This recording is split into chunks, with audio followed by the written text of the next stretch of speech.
Morning Munmun, very good morning. Ajit, जय हिंद। Rohit, very good morning.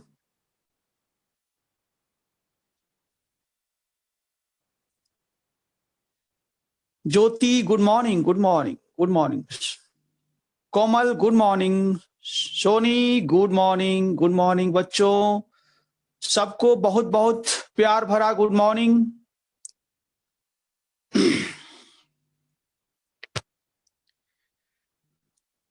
आइए बच्चों, हम लोग पल्लवी, गुड मॉर्निंग। आइए हम लोग फिर अपना डिस्कशन शुरू करते हैं। पिछले क्लास में आपको याद होगा कि हम लोग 20वीं सदी में होने वाले किसान आंदोलन के बारे में पढ़ रहे थे और उसका कुछ भाग बचा हुआ है जिसको आज हम लोग सबसे पहले पूरा करेंगे और इसके बाद हम लोग अगला अध्याय की ओर बढ़ेंगे। ध्यान दीजिएगा।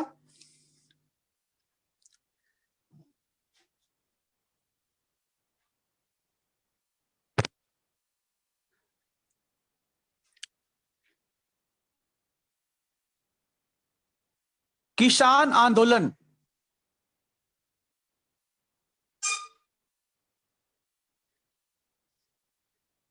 ठीक है, इसके बारे में हम लोग पढ़ रहे थे, राइट।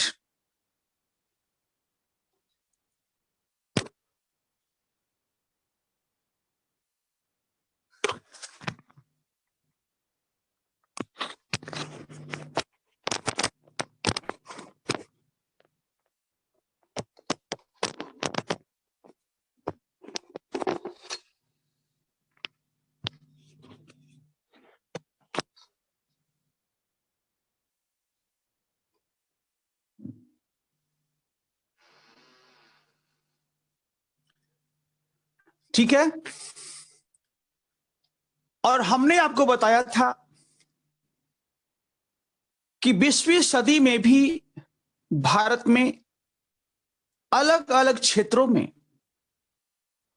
कई किसान आंदोलन हुए। जैसे कल हमने बताया था कि बिहार में चंपारण किसान विद्रोह, चंपारण बिहार में हो गया। इसके बाद कल हमने बताया था आपको खेड़ा और बारदोली, ये दोनों किसान आंदोलन हुए गुजरात में। इसके बाद मोपला, मोपला जो है वो मालाबार यानी केरल में। इसके बाद तेभागा, ये बंगाल में। और आज हम चर्चा शुरू करेंगे तेलंगाना, तेलंगाना और वर्ली किसान विद्रोह। ठीक है, तो हेडिंग डालिए आप तेलंगाना, हेडिंग डालिए तेलंगाना किसान आंदोलन, तेलंगाना किसान आंदोलन, तेलंगाना किसान आंदोलन लिखिए। लिखिए सबसे पहला पॉइंट इसमें 1946 से 1951 के बीच, 1946 टू 1951 के बीच। दूसरा पॉइंट, दूसरा, यह किसान विद्रोह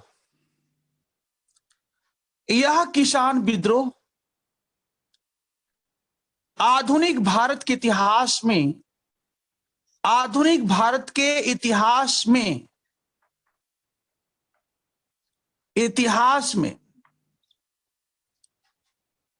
सबसे सबसे बड़ा कृषक छापामार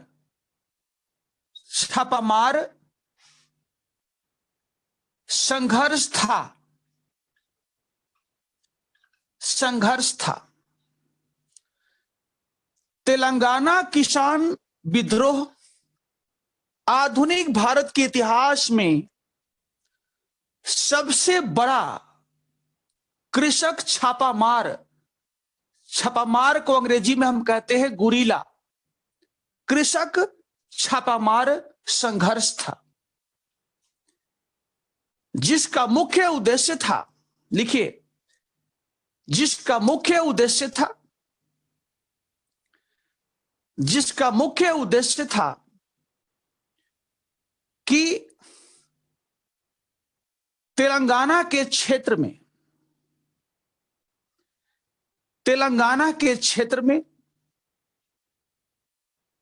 निजाम के अधिकारियों के द्वारा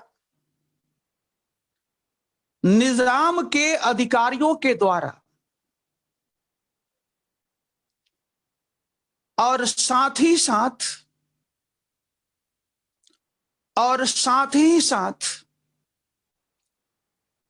जमींदार और साहूकार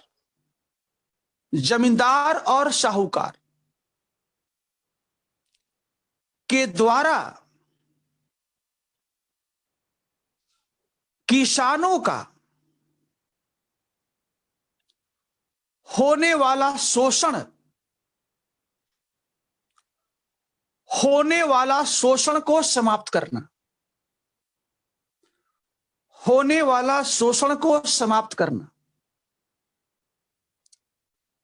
इस संघर्ष में, देखिए, इस संघर्ष में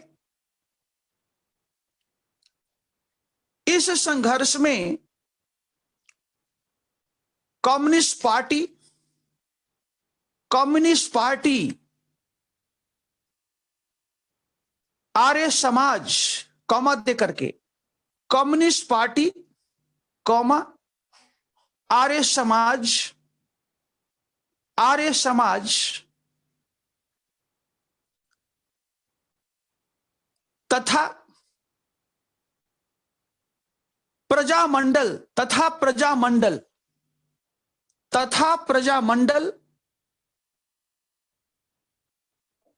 के द्वारा किसानों का समर्थन किया गया,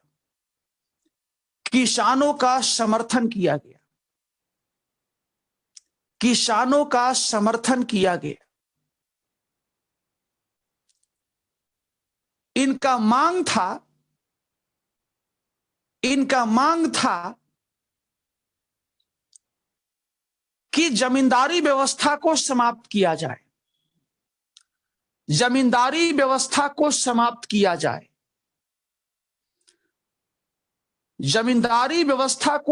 किया जाए, तथा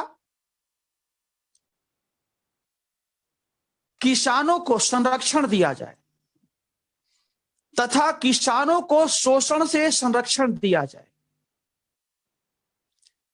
किसानों को शोषण से संरक्षण प्रदान किया जाए, फुल स्टॉप। लास्ट पॉइंट लिखिए, बरली किसान आंदोलन, बरली कृषक विद्रोह, बरली कृषक विद्रोह, बरली कृषक विद्रोह,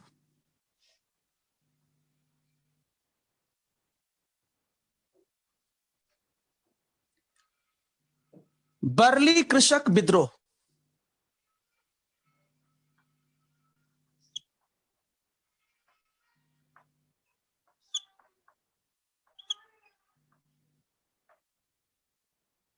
देखिए, जो बरली है ये महाराष्ट्र का क्षेत्र है, ये महाराष्ट्र है, और ये गुजरात का क्षेत्र है, गुजरात और महाराष्ट्र। जो बरली है ये आदिवासी थे, basically they were tribal people, आदिवासी थे, आदिवासी थे। और ये लोग गुजरात और महाराष्ट्र के नंबर 1 पर्वतीय प्लस तटीय क्षेत्र में रहते थे, तटीय क्षेत्र में रहते थे, तटीय क्षेत्र में रहते थे। और चूंकि आदिवासी थे, समझिए फिर लिखवाते हैं, चूंकि आदिवासी थे इसलिए इनका अपना परंपरा, भाषा, लिपि इत्यादि हुआ करता था। लेकिन इस क्षेत्र में भी ठेकेदार, जमींदार, साहूकार इत्यादि प्रवेश कर गए। इनका प्रवेश इस क्षेत्र में भी हुआ और इनको सरकार जो है समर्थन कर रही थी। इनको ब्रिटिश सरकार के द्वारा समर्थन प्रदान किया जा रहा था, और जिसका परिणाम हुआ बच्चों कि बरली आदिवासियों के द्वारा इनके खिलाफ विद्रोह किया गया। और यह विद्रोह शुरू हुआ कब? 1945 में, 1945 में यह विद्रोह शुरू हुआ। और बरली आदिवासियों को कांग्रेस ने भी समर्थन किया, नंबर 1। और भारत में जो अखिल भारतीय किसान सभा था उसने भी समर्थन किया। तो चलिए इसे लिख लीजिए, आप इसे नोट कर लीजिए। लिखिए, बरली किसान विद्रोह, बरली किसान विद्रोह।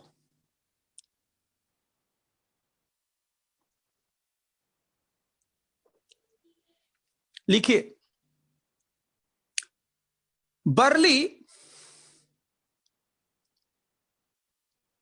एक आदिवासी समूह है, बरली एक आदिवासी समूह है, बरली एक आदिवासी समूह है जो भारत में महाराष्ट्र और गुजरात, महाराष्ट्र और गुजरात के पर्वतीय तथा तटीय क्षेत्र में रहते थे। महाराष्ट्र के पर्वतीय तथा तटीय क्षेत्र में रहते थे। इन आदिवासियों के पास, इन आदिवासियों के पास अपनी एक पहचान थी, अपनी एक पहचान थी। इनका अपना रीति रिवाज, इनका अपना रीति रिवाज, हां बिल्कुल बरली आर्ट भी है। इनका अपना रीति रिवाज, भाषा, लिपि एवं तीज त्योहार थे, एवं तीज त्योहार थे। लिखिए, इन क्षेत्रों में भी, बरली आदिवासियों के क्षेत्रों में भी, बरली आदिवासियों के क्षेत्रों में भी जमींदार, ठेकेदार, साहूकार जैसे शोषक समूहों का शोषक समूहों का प्रवेश हुआ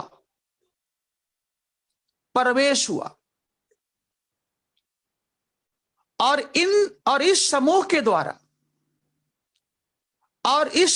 के द्वारा बर्ली आदिवासियों पर अत्याचार किया जाने लगा। इस समूह के द्वारा बर्ली आदिवासियों पर अत्याचार होने लगा। इस समूह के द्वारा बर्ली आदिवासियों पर अत्याचार होने लगा। जैसे उनसे बेगारी लेना इत्यादि। परिणाम स्वरूप बर्ली आदिवासियों ने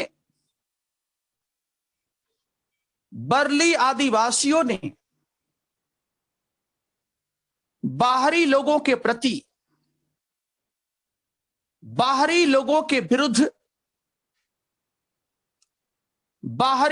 के विरुद्ध विद्रोह कर दिया।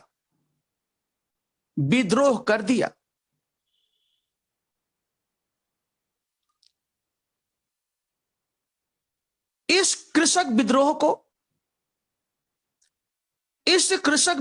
को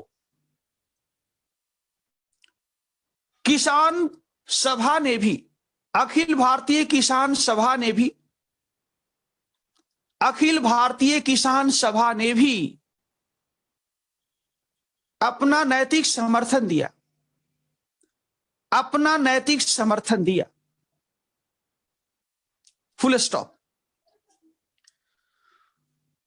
तो ये बच्चों जो है भारत में 20वीं सदी में होने वाले प्रमुख किसान विद्रोह हैं।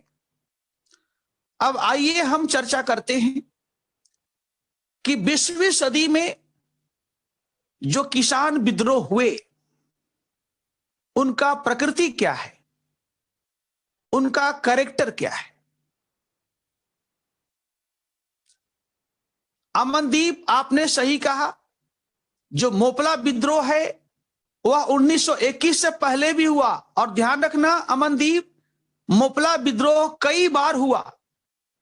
वह विद्रोह एक सीरीज है, उसमें कई बार विद्रोह किया गया, ठीक है। लेकिन सबसे बेहतर और सशक्त विद्रोह जो है 1921 का है। ध्यान रखना, मोपलाओं ने 1921 से भी पहले विद्रोह किया था, लेकिन सबसे प्रभावशील विद्रोह जो है 1921 का है। क्योंकि अमनदीप, उसमें खिलाफत आंदोलन के नेताओं का भी क्या था, नैतिक समर्थन था। ध्यान रखना। और सबसे बड़ी बात बता दें आपको कि मोपला विद्रोह जो है सांप्रदायिक तब बन गया जब जितने बड़े कांग्रेस के नेता थे, नंबर 1, और खिलाफत आंदोलन के नेता थे, जब इन दोनों को गिरफ्तार कर लिया गया तो मोपला विद्रोह का नेतृत्व क्षेत्रीय हो गया। जब क्षेत्रीय हो गया तो वहां से राष्ट्रीय मुद्दा हट गया, और जब राष्ट्रीय मुद्दा हट गया तो वह सांप्रदायिक हो गया। इस बात को ध्यान रखना, ठीक है। चलिए तो हेडिंग डालिए अगला, 20वीं सदी में होने वाले किसान विद्रोहों का स्वरूप। 20वीं सदी में होने वाले किसान विद्रोहों का स्वरूप।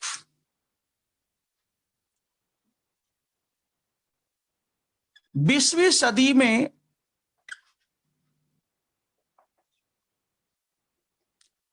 होने वाले किसान विद्रोह या आंदोलन का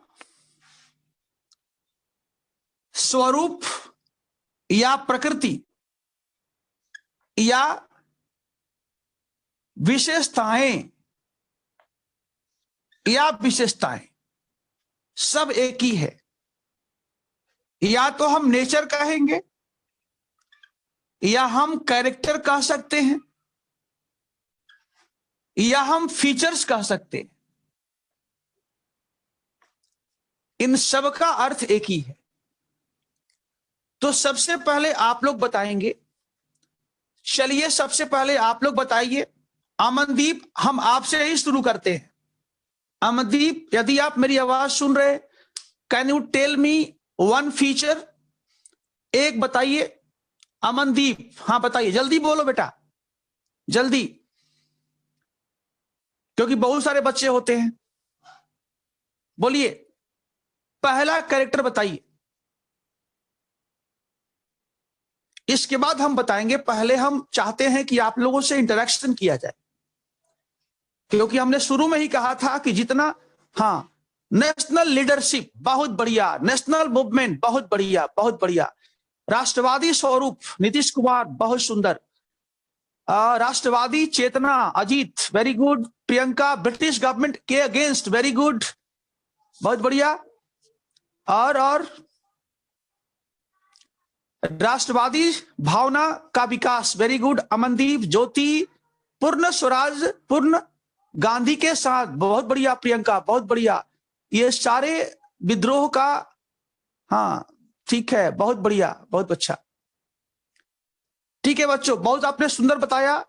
बाजुरा ऑर्गेनाइज था, बहुत बढ़िया, ऑर्गेनाइज था, ठीक है। पवन पांडे इकोनॉमिक पॉलिटिकल डिमांड, बहुत बढ़िया, ठीक है। कोमल ग्रेट पॉलिटिकल के साथ, बहुत सुंदर, आउटस्टैंडिंग, बहुत बढ़िया रिस्पॉन्स आप लोग का है, बहुत सुंदर। God bless you all. Now listen me, पहली बात सुनिए ध्यान से, ठीक है। संस्कृति विरोध, ठीक है। देखिए,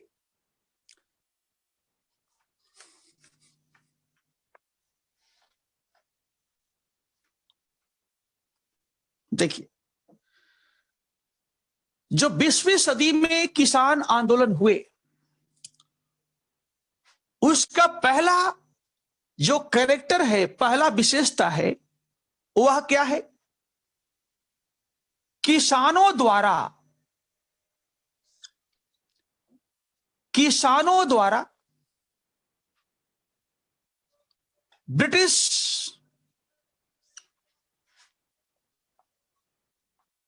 साम्राज्य के वास्तविक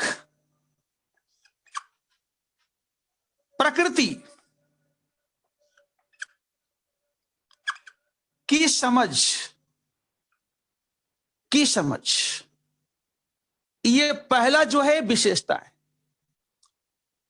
कि अब किसान जान लिया कि हमारा शोषण जो है जमींदार या महाजन नहीं करते हैं, इनसे करवाया जाता है। ये हमारा शोषण नहीं करते हैं, बल्कि इनसे करवाया जाता है। मतलब क्या हुआ बच्चों? इसका मतलब हुआ कि they know the real exploitative colonial nature of British government. ये पहला फीचर है। वो जान गए। क्या जान गए बच्चों? ध्यान दो, एक एक शब्द मूल्यवान है, ध्यान दो। वे जान गए, क्या जान गए?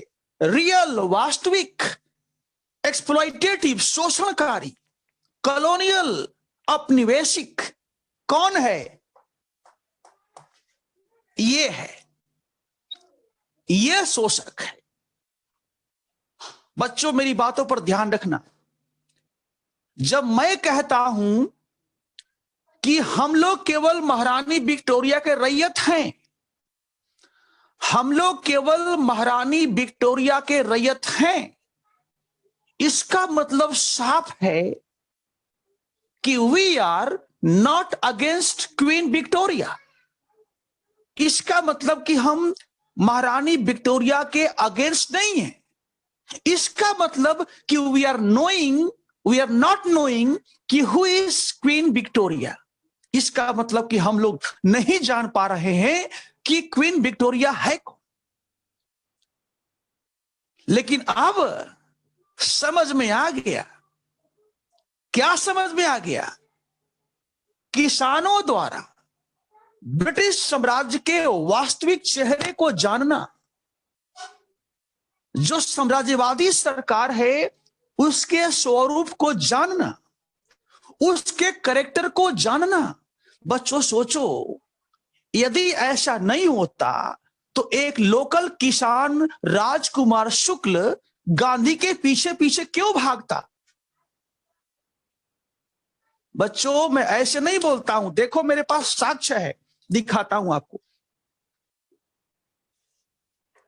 देखो इस किताब को, देखो ध्यान से इस किताब को देखो बच्चों। आप लोगों को दिखाई दे रहा है? देखो ध्यान से, देखते हैं आपकी आंख कितनी तेज है। क्या लिखा है जरा बताओ, ये क्या लिखा है?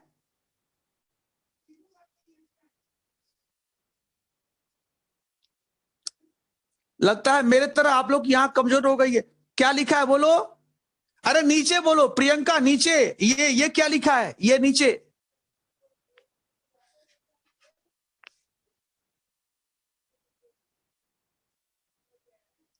नहीं दिख रहा है? कोई बात नहीं। देखो ये किताब जो है, मैं बताता हूं, ये किताब लिखा है जिसका नाम है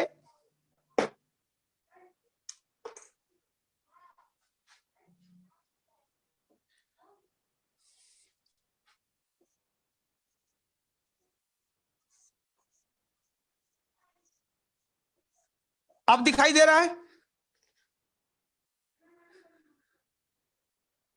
लुई फिशर।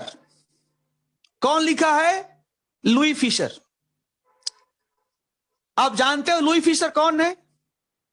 उजाला, आप जानती है लुई फिशर कौन है? ये कब आया था भारत में, पता है आपको? जल्दी बोलो, जल्दी बोलो। देखो, हाँ पवन ने कहा अमेरिकन जर्नलिस्ट है। वेरी गुड, बहुत बढ़िया। सुनो मेरी बात को, देखो लिखा है कि लुई फिशर फर्स्ट, सुनो ध्यान से, Louis Fischer was American journalist. Louis Fischer जो है अमेरिका का पत्रकार है। लिखा है नीचे, he came to India first time in 1942। ये भारत में पहली बार आया था 1942 में। पहली बार आया था कब? 1942 में। इसके बाद फिर चला गया। फिर लिखा है once again he came to India in 1946। फिर आता है भारत में कब? 1946 में। ध्यान दो। और लुई फिशर गांधी का दोस्त था और गांधी के आश्रम में रहता था। ध्यान रखना, गांधी के आश्रम में लुई फिशर रहता था। ठीक है? हाँ सही रितु, आपने सही कहा। सुन लो मेरी बात पहले। और इसके बाद सही बोली रितु, मुझे बोलने दो, सही बोल रही हो तुम। ठीक है? तो क्या हुआ कि गांधी का दोस्त था और गांधी के बारे में पूरी किताब लिखा है। मेरे पास लुई फिशर की 2 किताबें हैं। अभी चूंकि मैं यहां पर आपके सामने खड़ा हूं तो मैं अपनी लाइब्रेरी को नहीं जा सकता। मेरे पास लाइब्रेरी है, तो चूंकि हमको अभी पढ़ाना है इसलिए हम उधर नहीं जा सकते हैं। कल दिखाएंगे वो भी किताब आपको। इसी किताब में लिखा है, लुई फिशर ने लिखा है, सुनो, लिखा है कि राजकुमार शुक्ल गांधी के पीछे पीछे दौड़ता था। जब गांधी कलकत्ता गए थे, ध्यान रखना, तो कलकत्ता में ये व्यक्ति जो है उनसे मिला था। किससे? गांधी से, राजकुमार शुक्ल। और बार बार यही कहता था कि गांधी जी आप मेरे साथ चलिए चंपारण, वहां किसान आपका प्रतीक्षा कर रहे हैं। हम लोग की समस्याओं से आप हमें मुक्त कीजिए। जब गांधी को लगा कि इस व्यक्ति के अंदर जो है आखिर कुछ ना कुछ है, ये मेरे पीछे क्यों बार बार घूम रहा है, मैं बार बार कहता हूं कि मेरे पास समय नहीं है, फिर भी मेरे पीछे घूम रहा है, इसका मतलब कि वाकई चंपारण में कुछ समस्याएं हैं बच्चों। And that's why Gandhi came to Champaran. Once he got convinced, जब गांधी जी को विश्वास हो गया कि समथिंग इज रॉन्ग, कुछ गलत हो रहा है चंपारण में, then he came to Champaran. What I mean to say, मेरा कहने का मतलब क्या है बच्चों कि सोचो, यदि राजकुमार शुक्ल यह नहीं जानता कि हमारा शोषण जमींदार नहीं करते हैं बल्कि ब्रिटिश सरकार करवाती है, तो किसानों की समस्याओं को वो गांधी के साथ जोड़ने का प्रयास नहीं करते। यदि राजकुमार शुक्ल जैसा किसान अपनी स्थानीय समस्याओं को, सुनो ध्यान से मेरे शब्दों को, अपनी स्थानीय समस्याओं को लेकर के किसी राष्ट्रीय नेता से मिलता है, इसका मतलब साफ साफ है कि वह राष्ट्रवादी चेतना से भरा हुआ है और वह साम्राज्यवाद के कैरेक्टर को समझ लिया है। तो बच्चों, मेरा पहला फीचर आप समझ लिए होंगे, क्या है? पहला फीचर है, ध्यान से सुनिए, मैं धीरे धीरे बोलता हूं, कि 20वीं सदी में, आप चाहें तो सुधार भी कर सकते हैं जो आपने लिखा है, 20वीं सदी में भारतीय किसानों के द्वारा ब्रिटिश सरकार की साम्राज्यवादी प्रकृति को समझ लेना या जान लेना, यह हमारा पहला पॉइंट हो गया, यह हमारा पहला फीचर हो गया बच्चों। और ब्रैकेट में एग्जाम्पल बना लो, वहां एग्जाम्पल लिख लो एग्जाम्पल, कि राजकुमार शुक्ल के द्वारा गांधी से मिलना, राजकुमार शुक्ल के द्वारा गांधी से मिलना और चंपारण आने के लिए उनसे आग्रह करना चंपारण आने के लिए, ये आपका एग्जाम्पल हो गया, ताकि आपका जो आंसर होगा वह अकाट्य हो जाएगा, कोई काट नहीं सकता, कारण कि आपने जो है एग्जाम्पल भी लगाया है और इतना सटीक एग्जाम्पल है कि उसका कोई काट नहीं। तो मेरा पहला फीचर क्लियर है। दूसरा लिखिए,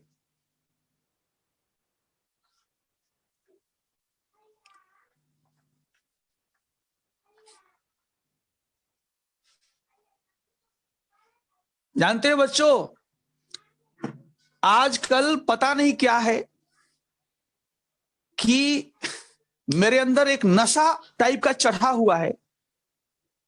इस पूरे दिसंबर में लगभग हम 10-12 किताब मंगा चुके हैं, 10-12, और आज फिर 3 किताब का ऑर्डर दिया हूं, 3 किताब का ऑर्डर आएगा, दिखाएंगे आपको। और जब तक ऑप्शनल समाप्त होगा तब तक आपको हम जितना स्रोत है उन सब से निचोड़ करके बताएंगे। और हमारा फायदा क्या है? हमारा फायदा है कि यदि क्लास नहीं होता तो लॉकडाउन में हम पढ़ते नहीं, आपको पढ़ाने के लिए हम उनको पढ़ते हैं, तो उससे हमको भी फायदा हो रहा है। कुछ किताबों को हमने पढ़ लिया, बच्चों को पढ़ाना है, ठीक है, ठीक है, राइट। दूसरा लिखिए, दूसरा कैरेक्टर,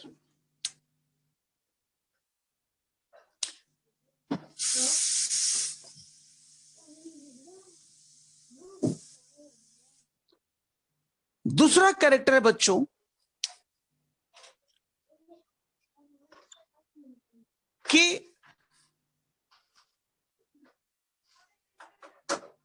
20वीं सदी में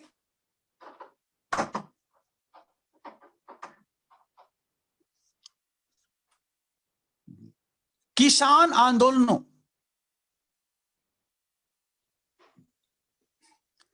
20वीं सदी में किसान आंदोलनों का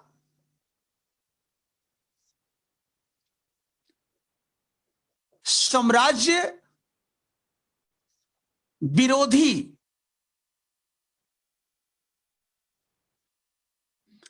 20वीं सदी में किसान आंदोलनों का साम्राज्य विरोधी,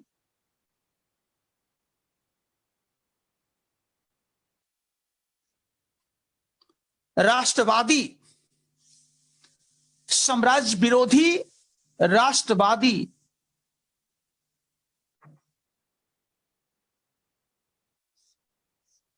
राष्ट्रवादी होना। 20वीं सदी में किसान आंदोलनों का साम्राज्य विरोधी, राष्ट्रवादी होना, साम्राज्य विरोधी, राष्ट्रवादी होना, राष्ट्रवादी होना, यह हमारा दूसरा है जिसके बारे में हम लोग चर्चा भी कर लिए। तीसरा लिखिए, तीसरा, बेहतर संगठन, बेहतर संगठन, परिभाषित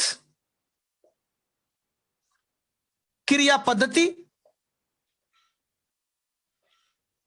क्रिया पद्धति, कार्यक्रम तथा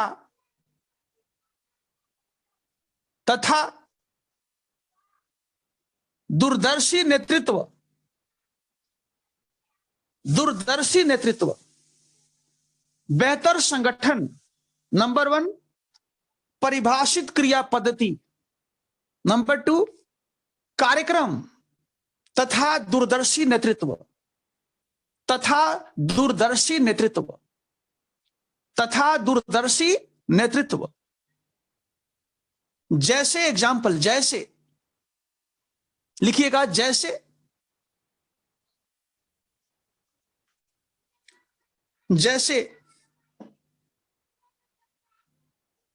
1936 में 1936 में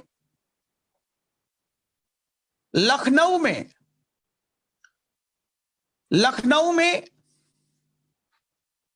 अखिल भारतीय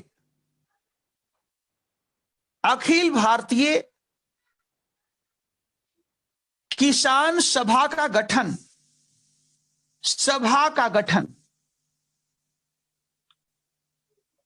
1936 में लखनऊ में अखिल भारतीय किसान सभा का गठन, जिसमें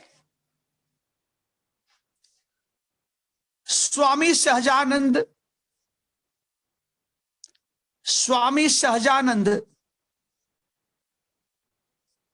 एनजी रंगा,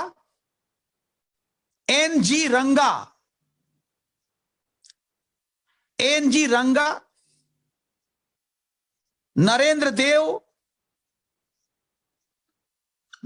देव जैसे नेताओं का केंद्रीय भूमिका, जिसमें स्वामी सहजानंद, एनजी रंगा, नरेंद्र देव जैसे नेताओं का केंद्रीय भूमिका। लिखिएगा, अखिल भारतीय किसान सभा का मांग था, अखिल भारतीय किसान सभा का मांग था, अखिल भारतीय किसान सभा का मांग था। नंबर 1, जमींदारी को समाप्त किया जाए। नंबर 1, जमींदारी का उन्मूलन करना, जमींदारी का उन्मूलन करना। नंबर 2, राजस्व के दर में कमी करना, राजस्व के दर में कमी करना, राजस्व के दर में कमी करना। नंबर 3, खेतिहर मजदूरों को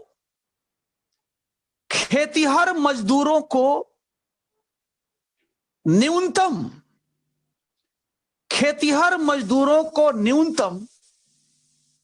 मजदूरी प्रदान करना, खेतिहर मजदूरों को न्यूनतम मजदूरी प्रदान करना, लेकिन उनके हितों को देखते हुए, लेकिन उनके हितों को देखते हुए अगला फीचर लिखिए। अगला 20वीं सदी में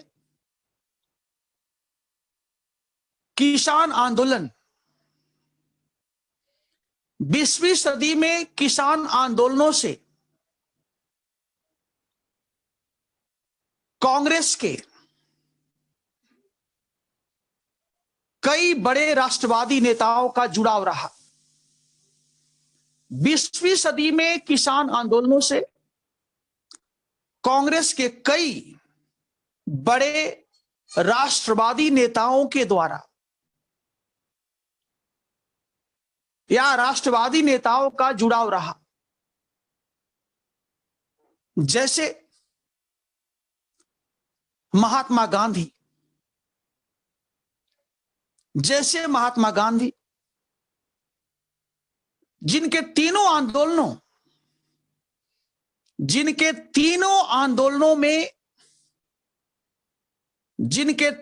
आंदोलनों में किसानों ने महत्वपूर्ण भूमिका निभाया,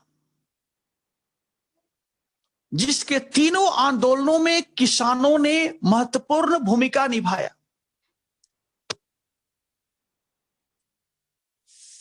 कॉमा दे करके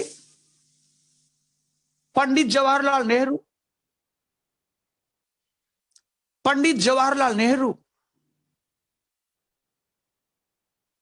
जिनके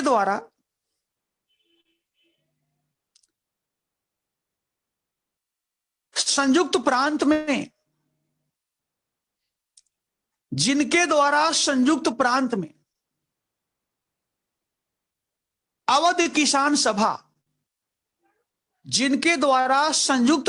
में अवध किसान सभा, अवध किसान सभा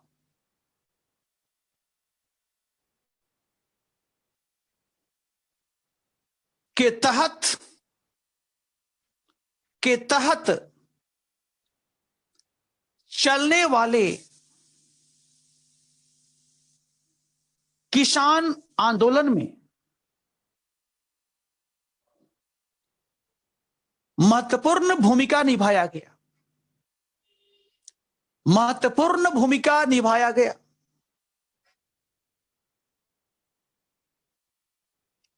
फुल स्टॉप। सुभाष चंद्र बोस,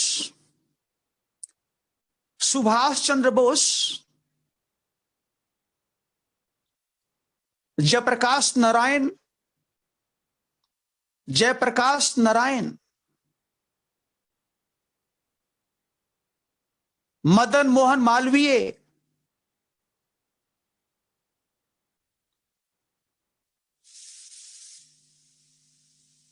नरेंद्र देव, आचार्य विनोबा भावे,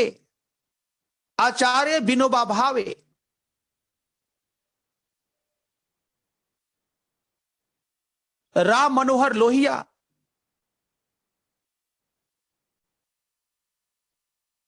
सरदार वल्लभ भाई पटेल,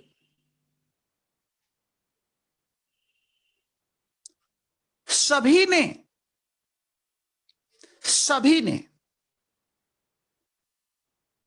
किसानों के ऊपर होने वाले शोषण का विरोध किया।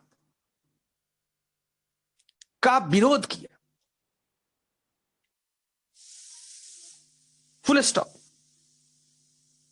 मार्च 1931 में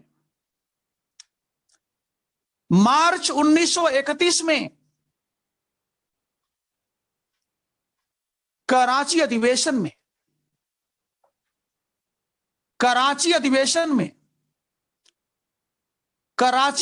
में मार्च 1931 में एक कराची अधिवेशन में कांग्रेस के द्वारा एक सामाजिक, आर्थिक,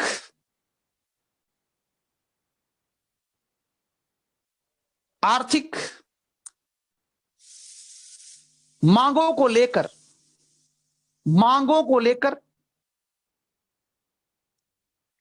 एक प्रस्ताव पारित किया गया,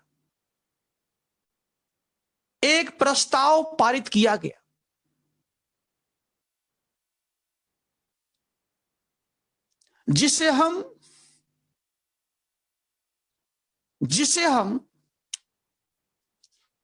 सोशल प्लस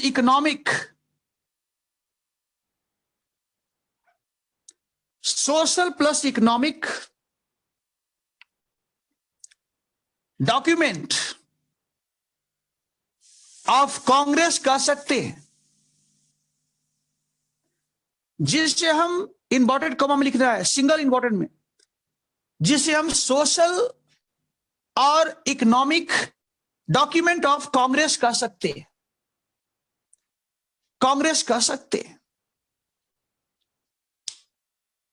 इसमें पहली बार यह बताया गया, इसमें पहली बार कांग्रेस ने बताया,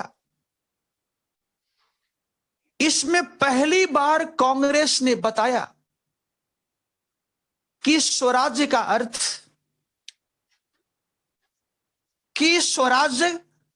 स्वराज्य का अर्थ किसान तथा मजदूरों के लिए क्या होगा,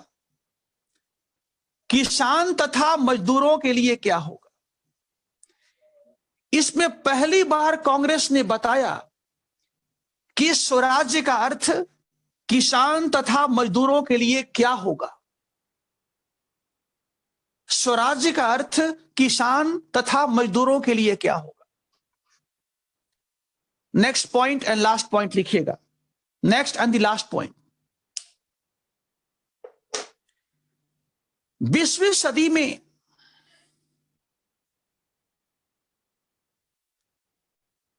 होने वाले किसान आंदोलनों के स्वरूप में, 20वीं सदी में होने वाले किसान आंदोलनों के स्वरूप में एक क्रांतिकारी परिवर्तन तब होता है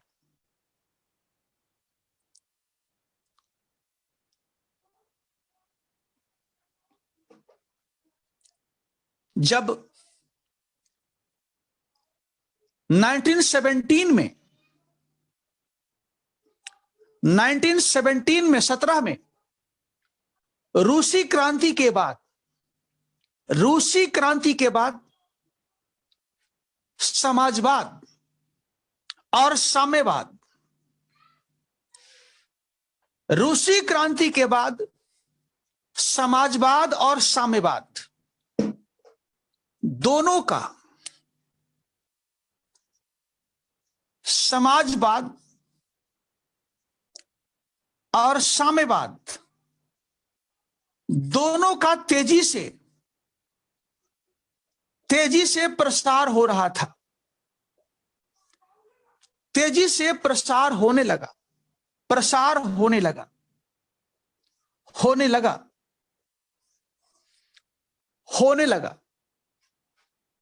जिसका परिणाम हुआ कि किसान और मजदूरों के बीच से, जिसका परिणाम हुआ कि किसान प्लस मजदूरों के बीच से, यह है बीच से उनका नेतृत्व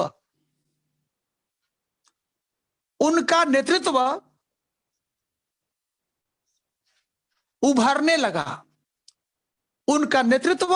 लगा, जो किसान और मजदूरों को, जो किसान और मजदूरों को उनके वर्गीय हितों के आधार पर,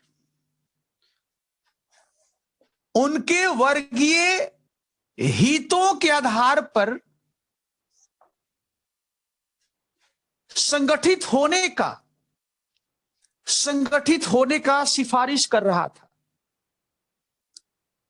उनके वर्गीय हितों के आधार पर संगठित होने का सिफारिश कर रहा था, फुल स्टॉप। बच्चों, ये आपका जो है 20वीं सदी में होने वाले किसान आंदोलन अथवा विद्रोहों का यह प्रकृति था, यह स्वरूप था। ठीक है। और जैसे जैसे हम आगे बढ़ेंगे वैसे वैसे आप देखेंगे कि जब कांग्रेस के द्वारा संघर्ष शुरू किया जाएगा तो उस समय ये सारी बातें आपको देखने को मिलेगी। जैसे हमने दो बात कहा, ध्यान दीजिएगा। एक बात हमने कहा कि जब 1930 में, बस 2 मिनट समझिए, जब 1930 में गांधी के द्वारा अपना दूसरा आंदोलन, सविनय अवज्ञा आंदोलन शुरू किया जा रहा था, तो उस समय किसानों के नेताओं ने कहा गांधी से कि भाई ये बताइए कि आप स्वराज देने की बात कर रहे हैं, लेकिन आपके स्वराज में किसानों को क्या मिलेगा? आपके स्वराज में जो श्रमिक है उसको क्या मिलेगा? बात समझिए बात को। और गांधी जी बेचारे फंसे थे। उनको लगता था कि यदि हम ये बता दें कि हमारे स्वराज में जमींदारों के द्वारा जो तुम्हारे ऊपर शोषण हो रहा है उसको हम समाप्त कर देंगे, हम जमींदारी को समाप्त कर देंगे, और मजदूरों के ऊपर जो पूंजीपतियों का अत्याचार हो रहा है उसको भी हम समाप्त कर देंगे, तो इसका प्रभाव क्या होगा? जो जमींदार कुछ अभी हैं जो हमारे साथ जुड़े हैं, जो कांग्रेस को समर्थन दे रहे हैं, जो पूंजीपति हैं वे कांग्रेस को पैसा दे रहे हैं, धन दे रहे हैं ताकि आंदोलन चले, ये दोनों वर्ग कांग्रेस को छोड़ देंगे और ये जाकर के ब्रिटिश सरकार से हाथ मिला लेंगे। गांधी जी ये सोच रहे थे। और यदि हम नहीं बताएंगे तो किसान मजदूर हमारा साथ छोड़ देगा। बात समझिए बात को। यदि नहीं बताएंगे तो किसान मजदूर हमारा साथ छोड़ देगा।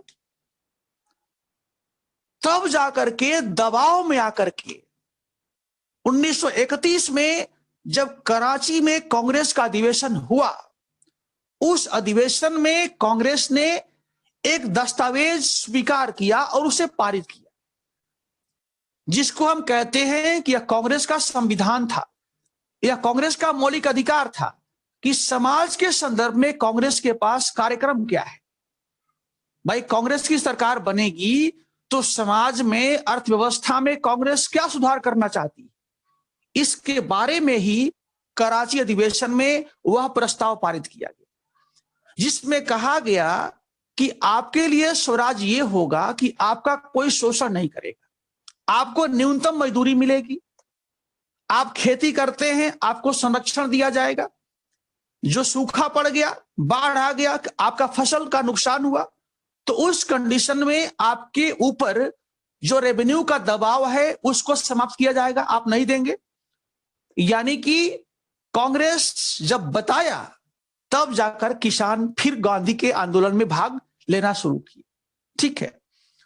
और लास्ट पॉइंट हमने कहा है कि रूसी क्रांति के बाद साम्यवाद का और समाजवाद का प्रसार हो रहा था, और ये दोनों विचारधारा जो है वह पूंजीवाद का विरोधी था। तो अब धीरे धीरे किसानों के बीच से ही उनका नेता पैदा होने लगा, उनका नेता उभरने लगा, और वह मांग करने लगा कि देखो भाई, तुम्हें अपने वर्गीय हितों के आधार पर संगठित होना चाहिए, क्योंकि इस देश में दो तरह की लड़ाई लड़ना होगा। कौन कहा? जो कम्युनिस्ट के नेता थे। इस देश में दो तरह के संघर्ष है। एक संघर्ष है साम्राज्य के खिलाफ, और दूसरा संघर्ष जो है आंतरिक है। इस देश के अंदर जो जमींदार है, महाजन है, पूंजीपति है, वो भी तुम्हारा दुश्मन है। तो तुम्हें दो जो है फ्रंट पर लड़ाई करना है। यानी जो कम्युनिस्ट है और जो समाजवादी है वो कहता है कि किसान मजदूरों को दो मोर्चा पर संघर्ष करना है। एक मोर्चा क्या है? सरकार हो गई जो शोषण कर रही है, और दूसरा मोर्चा हो गया यहां के देसी जमींदार, यहां के देसी पूंजीपति, यहां के देसी साहूकार। यानी हमें दोनों के साथ लड़ना है, इनके साथ भी लड़ना है, इनके साथ भी लड़ना है। लेकिन जो कांग्रेस कह रही है, मैं नहीं कहता, वो कहते हैं साम्यवादी और समाजवादी नेता, कि जो कांग्रेस का प्रोग्राम है वह केवल इससे लड़ने की बात कर रही है, इसको छोड़ रही है। जबकि देश में दो तरह के अंतर्विरोध है। एक अंतर्विरोध क्या है? राष्ट्रवाद और साम्राज्यवाद के बीच। और दूसरा अंतर्विरोध जो है वह किसान और इनके बीच है, किसान मजदूर और इनके बीच है। इसको हम और बाद में हम लोग चर्चा करेंगे जब राष्ट्रीय संघर्ष शुरू होगा। ठीक है।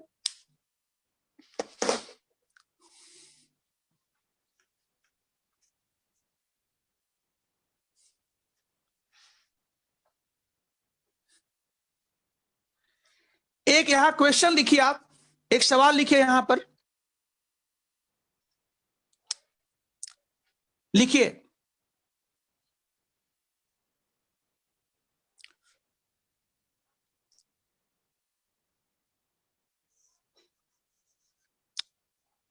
Underline the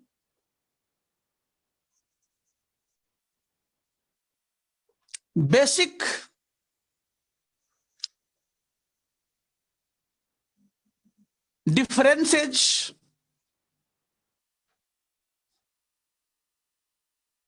differences between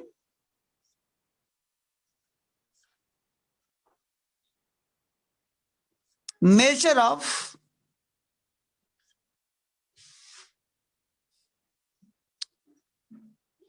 the peasant revolts of 19th and 20th century,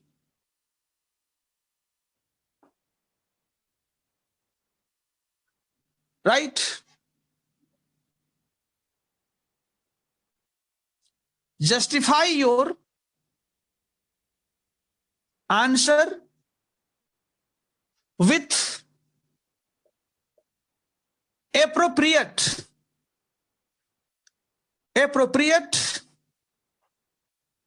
example. इसको जल्दी से लिखिए। क्वेश्चन है, 20वीं सदी,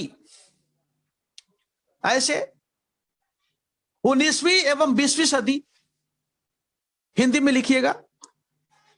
19वीं और 20वीं सदी में, 19वीं और 20वीं सदी में भारत में होने वाले, 19वीं और 20वीं सदी में भारत में होने वाले किसान विद्रोहों के स्वरूप में अंतर के मुख्य बिंदुओं को रेखांकित कीजिए। अंतर के मुख्य बिंदुओं को रेखांकित कीजिए। Full stop. नेक्स्ट। अपने आंसर को, अपने उत्तर को उपयुक्त, अपने उत्तर को उचित उदाहरण के द्वारा पुष्टि कीजिए। अपने उत्तर को उचित उदाहरण के द्वारा पुष्टि कीजिए। वर्ड लिमिट्स 150 शब्द, 150 वर्ड्स। शब्द सीमा कितना है? 150 है।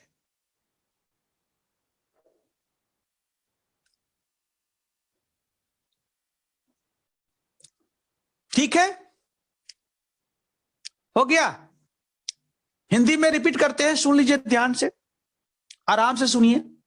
लिखिए, 19वीं एवं 20वीं सदी में, 19वीं एवं 20वीं सदी में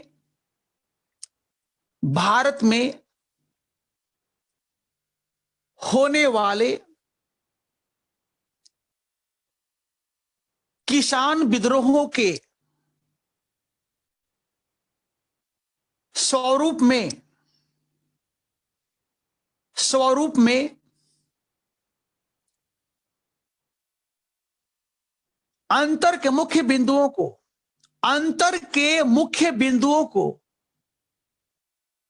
रेखांकित कीजिए। अंतर के मुख्य बिंदुओं को रेखांकित कीजिए। Full stop.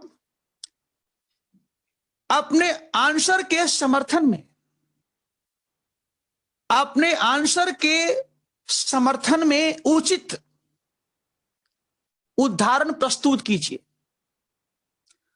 अपने आंसर के समर्थन में उचित उदाहरण प्रस्तुत कीजिए। उचित उदाहरण प्रस्तुत कीजिए।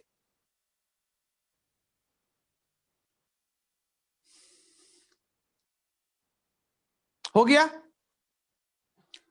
आप सभी बच्चे लिख लिए?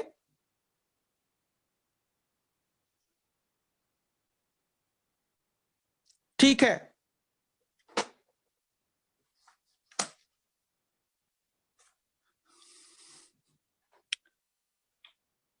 आप बताइए, आप अगला चैप्टर कौन सा है? अगला अध्याय हम लोग का कौन सा पढ़ना है? ठीक है, रिवोल्ट ऑफ 1857। वेरी गुड, बहुत बढ़िया। हेडिंग डालिए, 1857 का विद्रोह। 1857 का विद्रोह।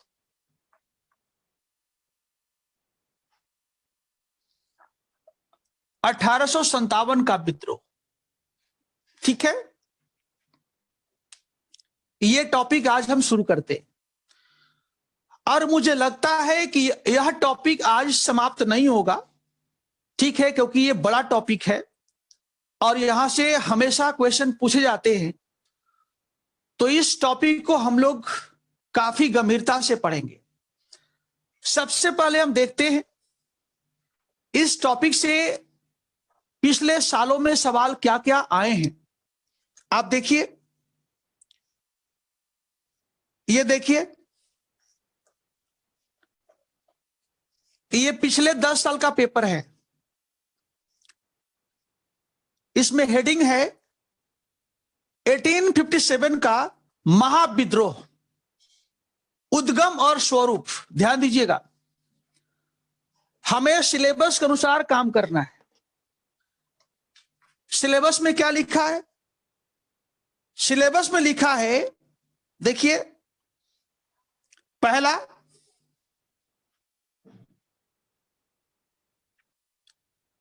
दी ऑरिजिन लिखा है।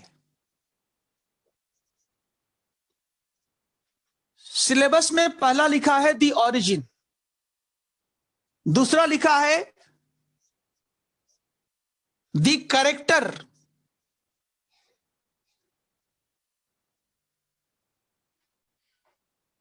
तीसरा लिखा है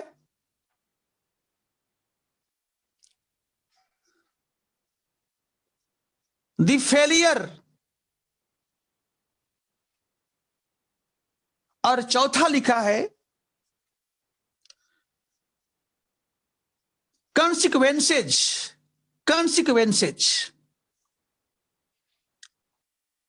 यानी यदि हम बच्चों सिलेबस को फॉलो करें, यदि हम सिलेबस के अनुसार चलें, तो ध्यान रखो हमें 1, 2, 3 और 4, इसका मतलब हुआ उद्गम,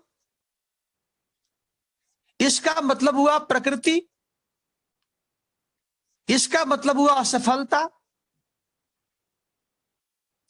और इसका मतलब हुआ परिणाम। परिणाम यदि हम सिलेबस को फॉलो करें तो हमें इस टॉपिक के संदर्भ में 4 बिंदुओं पर अपना ध्यान फोकस करना होगा। और मैंने शुरू से कहा है कि मेरे भाई, हम लोग को यूपीएससी परीक्षा में पास करने के लिए हमें सिलेबस को फॉलो करना चाहिए। यदि हम सिलेबस के अनुसार नहीं चलते हैं तो हम मेहनत तो करेंगे, लेकिन उसमें से आधा मेहनत बेकार हो जाएगा, क्योंकि पता नहीं चलेगा कि पढ़ना क्या है और क्या नहीं पढ़ना है। और इसलिए हम पहले से कहते हैं कि be careful and always follow the syllabus. इससे समय बचता है और जो अध्ययन होता है वह काफी फोकस होता है।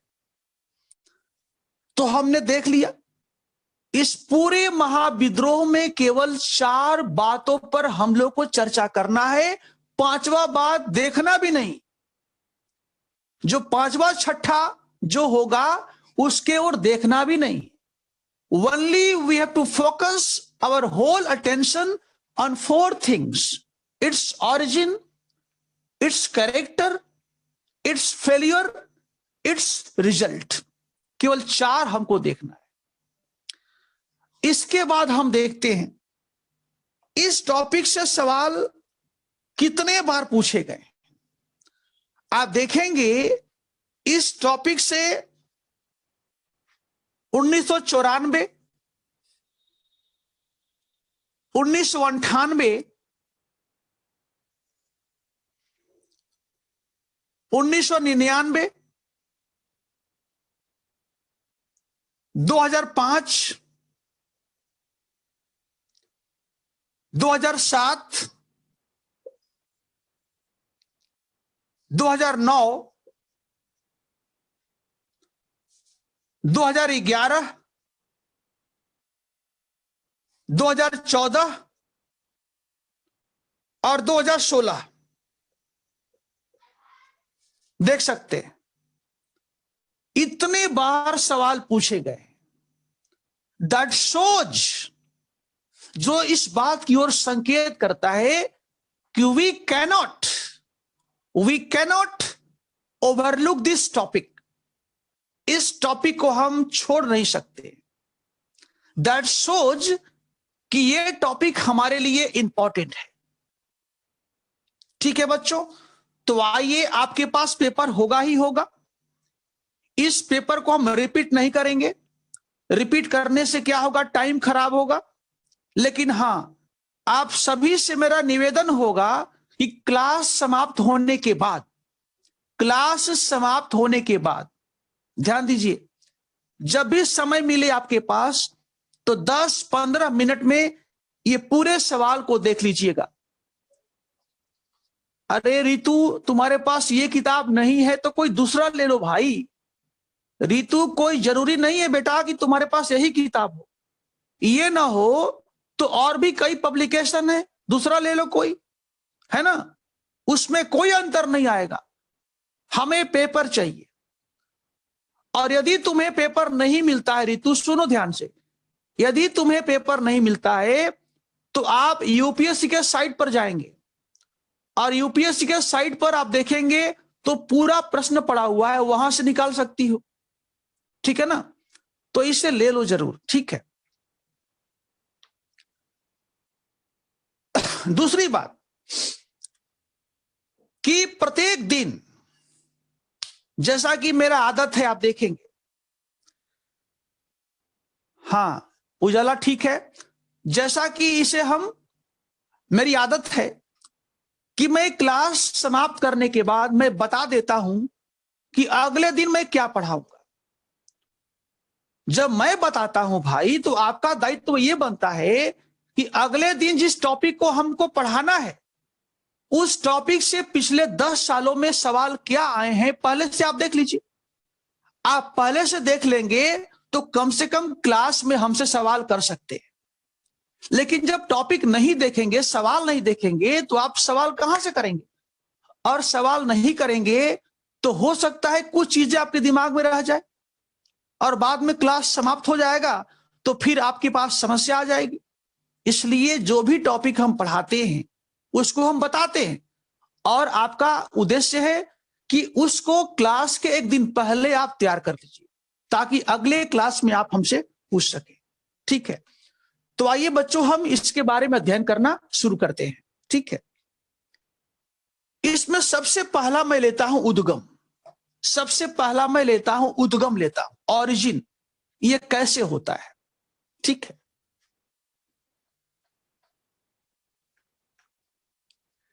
हेडिंग डालिए उद्गम।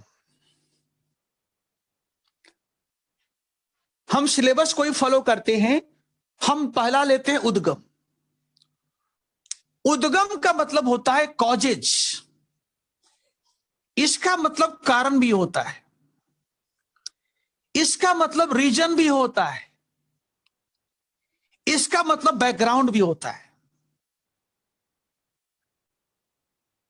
इसका मतलब बैकग्राउंड भी होता है, यानी बैकग्राउंड का मतलब पृष्ठभूमि, वो भी उद्गम की ओर उद्गम की बात करता है। कॉजेज कारण, रीजन कारण, ऑरिजिन उत्पत्ति, वो भी कारण। यानी जैसे भी इन शब्दों का प्रयोग परीक्षा में किया जाएगा, प्रश्न में किया जाएगा, उसका उत्तर सेम होगा, ध्यान दीजिएगा। तो आइए सबसे पहले हम परिचय लेते हैं कि जो 1857 का महाविद्रोह हुआ उसका एक संक्षेप में परिचय लेते हैं और फिर हम उद्गम की ओर जाएंगे। तो आइए स्टार्ट राइटिंग, आप भी लिखते रहिएगा साथ में।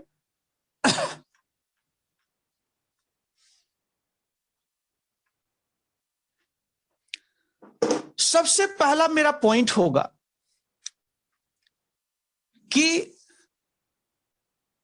1857 का विद्रोह हुआ, तो विद्रोह कब हुआ? नंबर 1, विद्रोह कहां हुआ? नंबर 2, विद्रोह किसके द्वारा हुआ? किसके द्वारा हुआ? विद्रोह किसके विरुद्ध हुआ? किसके विरुद्ध हुआ?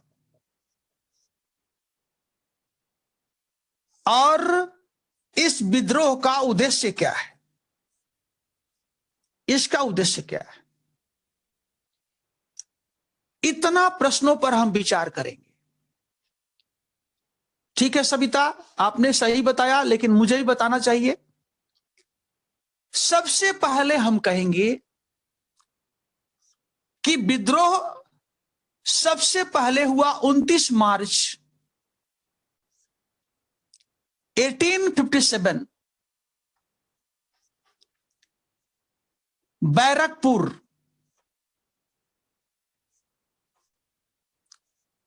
बंगाल। मंगल पांडे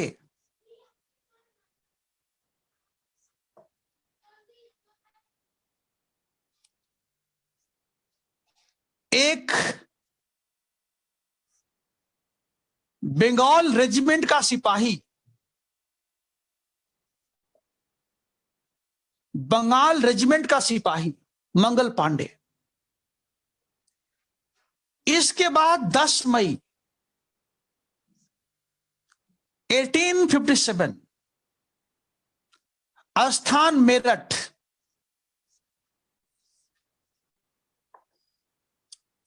बंगाल रेजिमेंट के सिपाहियों द्वारा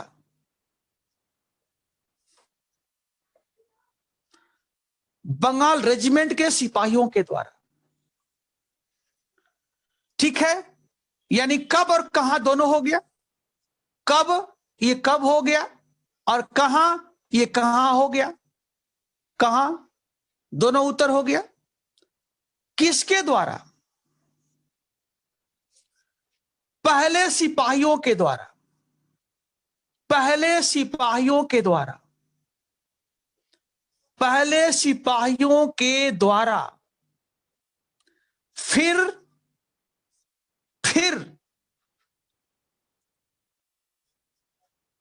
भारतीय समाज के, फिर भारतीय समाज के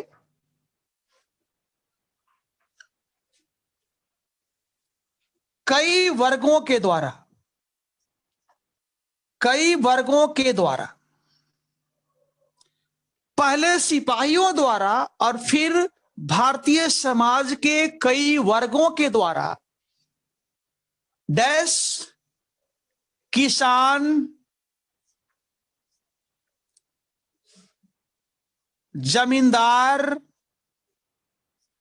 कुछ राज्य, धार्मिक समुदाय इत्यादि। ठीक है, लिखिएगा। पहले सिपाहियों के द्वारा, फिर भारतीय समाज के कई वर्गों के द्वारा डैश, वर्गों के द्वारा के बाद डैश किसान, कुछ मजदूर, ऐसे लिखना है, कुछ मजदूर,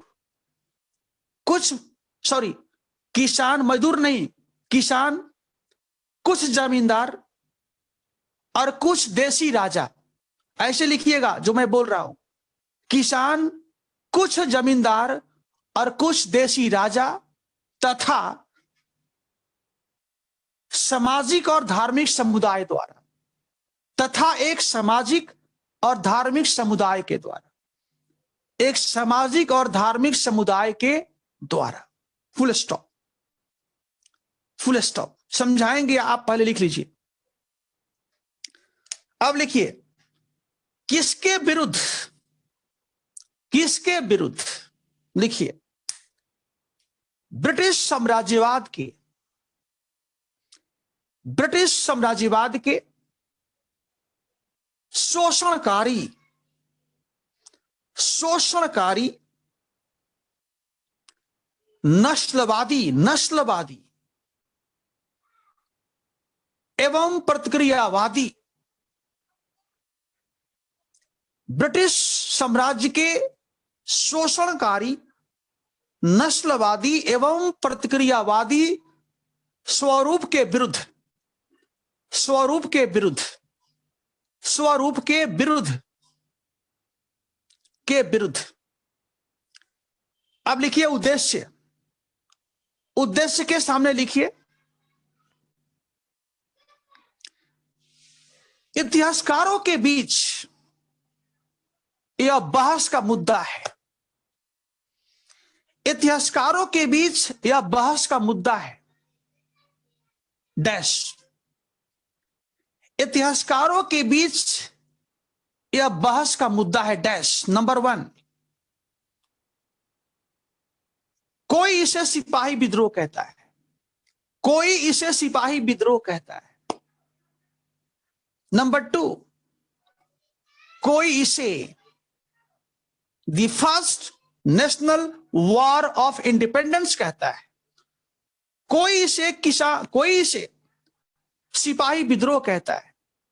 नंबर 2, कोई इसे भारतीय राष्ट्रीय स्वतंत्रता संग्राम कहता है, कोई इसे भारतीय राष्ट्रीय स्वतंत्रता संग्राम कहता है। और दोनों में आप जो है क्वेश्चन मार्क लगाएंगे, दोनों के लास्ट में आप लगाएंगे ऐसे, ये हो गया और ये हो गया, है ना। प्रश्नवाचक चिन्ह दोनों में होगा, कारण कि आंसर देना है। ठीक है बच्चों, तो आइए सबसे पहले हम यहां तक समझाते हैं और फिर हम आपको बताएंगे। राइट, देखिए, आप देखेंगे कि पलासी का वार होता है 1757 में होता है। जो पलासी का वार है वह होता है 1757 में होता है। ठीक है, जून 1757 में होता है। और पलासी के वार के 100 साल के बाद आप देखिए, इस बीच में कितना गैप है, 100 साल। देखिए, पलासी के वार के 100 साल बाद एक महाविद्रोह होता है, एक महाविद्रोह होता है जिसको इतिहासकारों ने कह दिया द ग्रेट रिवोल्ट ऑफ 1857। इतिहासकारों ने कह दिया द ग्रेट रिवोल्ट ऑफ 1857। इसका मतलब है कि इस विद्रोह से पहले भी हिंदुस्तान में कई विद्रोह हुए, जिसके बारे में आपने पढ़ा। संथाल विद्रोह हुआ, कोल विद्रोह हुआ, भील विद्रोह हुआ, अहोम विद्रोह हुआ, सन्यासी विद्रोह हुआ, रंगपुर विद्रोह हुआ, कई विद्रोह हुआ। लेकिन किसी को भी ग्रेट नहीं कहा गया। किसी को लेकर के ब्रिटिश सरकार ने इतना चेंज नहीं किया। ध्यान रखना, इसके पहले भी विद्रोह हुआ था, लेकिन लंदन में बैठने वाली सरकार, लंदन में बैठने वाली सरकार ने कभी हिंदुस्तान से ब्रिटिश कंपनी को समाप्त नहीं किया था। लंदन में भारत में बड़ा परिवर्तन नहीं हुआ था, लेकिन पहली बार ऐसा विद्रोह हुआ जिसने सरकार के नींव को हिलाकर रख दिया। सरकार के नींव को हिला दिया। यहां से लेकर लंदन तक कितना चेंज हुआ, कितना कमीशन बैठा। गवर्नर जनरल वायसराय बन गया, EIC समाप्त हो गया, मुगल साम्राज्य समाप्त हो गया, जफर रंगून चला गया। रियली इस विद्रोह को हमें गहनता से पढ़ना होगा, गंभीरता से पढ़ना होगा, गहनता से पढ़ना होगा। बच्चों, आप देखोगे कि सबसे पहले समय था मार्च, 29 मार्च का समय था। जगह का नाम था कलकत्ता, बंगाल। बैरकपुर जगह का नाम। और जिस रेजिमेंट में मंगल पांडे नौकरी करता था, आमिर खान मंगल पांडे, आपने पिक्चर देखा होगा। जिस रेजिमेंट में आमिर खान मंगल पांडे काम करता था, नौकरी करता था, उसका नाम था बंगाल रेजिमेंट। उसका नाम था बंगाल रेजिमेंट। ध्यान से सुनिए, मंगल पांडे यूं मोछ रखा था, आप देखे होंगे आमिर खान की पिक्चर। ठीक है, हुआ ये कि हाल ही में ब्रिटिश सरकार ने अपने सिपाहियों को एक राइफल दिया था, जिसका नाम है एनफील्ड राइफल। उसका नाम है एनफील्ड राइफल, उसका नाम है। इस राइफल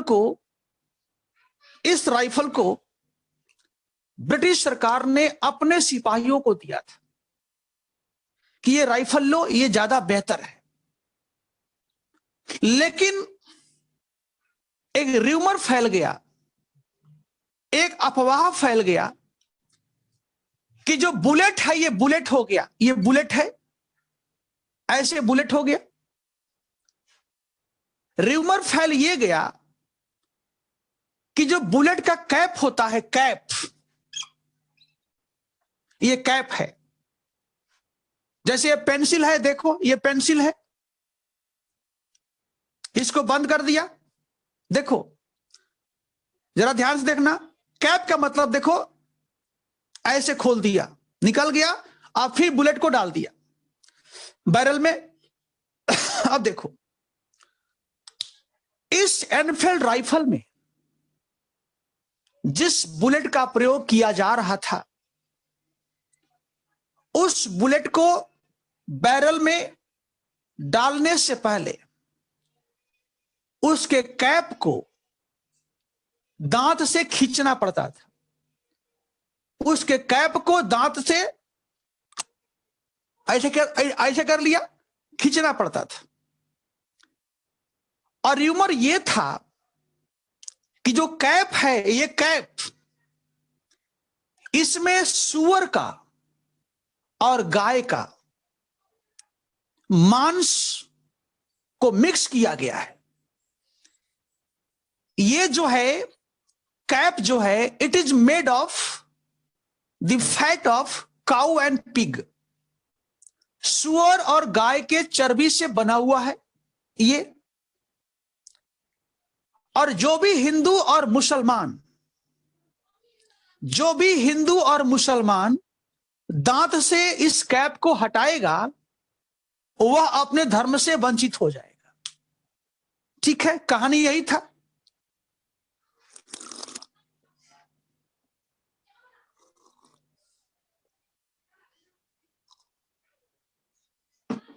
ठीक है बच्चों, कहानी यही था। इसी बात को लेकर के मंगल पांडे ने कहा कि हम भाई इस राइफल का प्रयोग नहीं करेंगे, इस राइफल का प्रयोग नहीं करेंगे। Who said? मंगल पांडे। तो मंगल पांडे ने जब ये बात कहा तो ब्रिटिश अधिकारियों ने कहा कि मंगल पांडे, तुम अनुशासन का उल्लंघन कर रहे हो, तुम हमारे ऑर्डर को ओबे नहीं कर रहे हो, इसके लिए तुम्हें दंडित किया जाएगा। मंगल पांडे ने क्या किया? गुस्सा में उस अपने कमांडर को गोली मार दिया। जो कमांडर मंगल पांडे को दंडित करने की बात कर रहा था, उसको मंगल पांडे ने गोली मार दिया। और बाद में मंगल पांडे को सरकार ने गिरफ्तार कर लिया और इनको फांसी की सजा दे दी गई। लेकिन वो चिंगारी था। Mangal Pandey was not the fire. Mangal Pandey कोई आग नहीं था, वो चिंगारी था, केवल चिंगारी, स्पार्क जिसे कहते। आग तो कहां था? मेरठ में आग, आग जो है मेरठ में था। समय बीतता गया 29 के बाद 30 मार्च, 31 मार्च, 1 अप्रैल, 10 मई तक आते आते जो स्पार्क था वह बारूद बन गया, आग बन गया। और 10 मई को उसी रेजिमेंट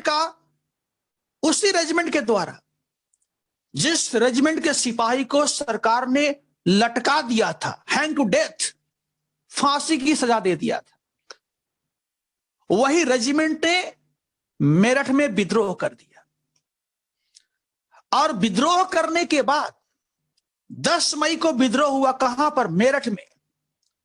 और 11 मई को पैदल चल करके यमुना नदी के किनारे, शहर का नाम शाहजहानाबाद, दिल्ली, एस्टेब्लिश्ड बाय शाहजहां, यमुना के किनारे बना हुआ लाल किला में रहने वाला हिंदुस्तान का अंतिम बादशाह, मुगल शासक बहादुर शाह जफर को उन ब्राह्मण सिपाहियों ने हिंदुस्तान का शहंशाह घोषित कर दिया, हिंदुस्तान का शहंशाह घोषित कर दिया। वही हिंदुस्तान जिसके हाथ से सरकार ने इलाहाबाद के संधि के द्वारा बंगाल, बिहार, उड़ीसा में दीवानी अधिकार को प्राप्त किया था। उसी खानदान का बादशाह था बहादुर शाह जफर। बच्चों, और जैसे ही विद्रोही सिपाहियों ने जफर को हिंदुस्तान का बादशाह घोषित किया, शहंशाह घोषित किया, उसी समय से इस विद्रोह का कैरेक्टर बदल गया। इसका कैरेक्टर बदल गया क्योंकि अब केवल एक सैनिक विद्रोह नहीं रहा, क्योंकि इसका जो हेड था जफर, वह कोई सेनापति नहीं था, हिंदुस्तान का बादशाह था। अब देखो, अब यहां प्रश्न यह है, अब मैं चलता हूं कहां पर, उद्गम की ओर चलता हूं, जो हमारा पहला पॉइंट होगा, जो सिलेबस का पहला पॉइंट है, उद्गम। ठीक है, अब सवाल यह है चर्बी वाला बात र्यूमर था, किसी बच्चा ने पूछा, तो बच्चों ध्यान रखना, दुर्भाग्यवश यह है कि जो 1857 का विद्रोह हुआ, ध्यान देना, उस विद्रोह में जो विद्रोही थे उनके द्वारा कोई भी, ध्यान से सुनो, उनके द्वारा कोई भी ऑथेंटिक, उनके द्वारा स्रोत नहीं छोड़ा गया, लिखित स्रोत उनके द्वारा नहीं छोड़ा गया, चाहे झांसी की रानी हो, चाहे नाना साहेब हो। और इसलिए 57 के इतिहास के बारे में जो भी लिखा गया वह सरकारी, ध्यान देना, वह सरकारी दस्तावेजों पर आधारित था। और सरकारी दस्तावेजों में जो लिखा गया उसका मूल मकसद था यही कि 57 के विद्रोह को सिपाही विद्रोह साबित कर दो। जो सरकार ने लिखवाया वो ये लिखवाया कि इसे सिपाही विद्रोह साबित कर दो। तुम लोग इसे कहीं से भी ऐसा मत लिखो कि it was a war of independence. कौन कहा? ब्रिटिश सरकार ने कहा। और इसलिए चर्बी वाला कारतूस सही था गलत था हम तब बता सकते थे जब उस समय के विद्रोहियों ने अपने द्वारा हमारे बीच कोई कागजात छोड़ा होगा, लेकिन उनके द्वारा कागजात छोड़ा नहीं गया। और यही कारण है बच्चों कि आज भी 1857 के विद्रोह के कैरेक्टर को लेकर के इतिहासकार झगड़ते हैं। कोई कहता है सिपाही विद्रोह, कोई कहता है कुछ, कारण कि किसी के पास ओरिजिनल स्रोत नहीं है। ठीक है, तो ध्यान रखना। चलिए हेडिंग डालिए, उद्गम। उद्गम का मतलब ऑरिजिन, ऑरिजिन। ध्यान से सुनिए, स्टोरी बहुत इंटरेस्टिंग है। देखिए, जब मई 1857 में विद्रोह हुआ, सिपाहियों द्वारा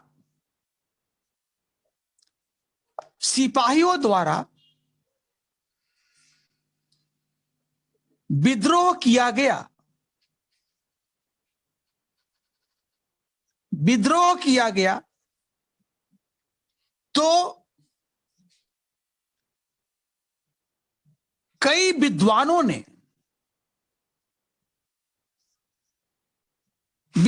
ने इसे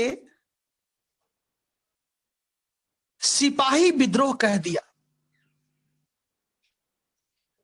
सिपाही विद्रोह कह दिया या करार दिया,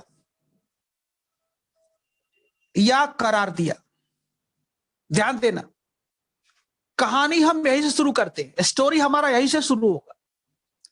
ऊपर लिखा है उद्गम, नीचे ये सवाल है, इसके बाद कहानी शुरू होगी। ध्यान सुनिए, जब मई 1857 में सिपाहियों के द्वारा ऐसे ब्रिटिश सरकार के भारतीय सिपाहियों के द्वारा ऐसे ब्रिटिश सरकार के भारतीय सिपाहियों के द्वारा जब विद्रोह किया गया, तो कई विद्वानों ने इसे यहां सिंगल इन्वर्टेड कॉमा, अमन लिखना है, समझो इस बात को लिखना है, ठीक है ना सोनम, इसे लिखना है, ध्यान रखो, ये मैं क्लास नोट्स बनवा रहा हूं आपको, ठीक है ना, लिखना है तभी कहानी समझ में आएगा आपको। ऐसे लिखना, यहां पर इसको ऐसे करना, सिपाही विद्रोह को क्या करना है, ब्रैकेट में नहीं, सिंगल इन्वर्टेड कॉमा में रखना है। कई लोगों ने इसे सिपाही विद्रोह करार दिया या कह दिया, समझिए बात को। सवाल उठता है, लिखिए नीचे पैरा बदल करके, प्रश्न यह है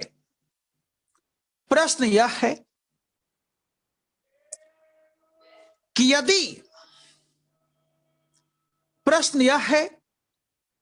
यदि यह सिपाही विद्रोह था, तो नंबर 1, यदि यह सिपाही विद्रोह था तो नंबर 1,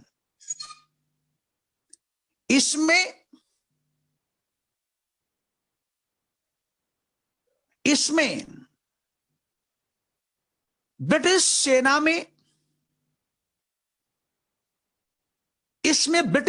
में रहने वाले समस्त भारतीय सिपाहियों ने भाग क्यों नहीं लिया?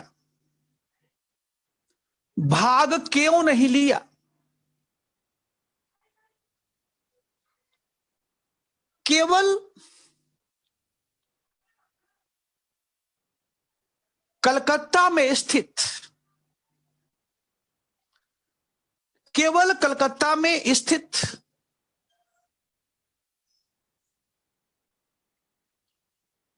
बंगाल रेजिमेंट के सिपाहियों ने भाग लिया।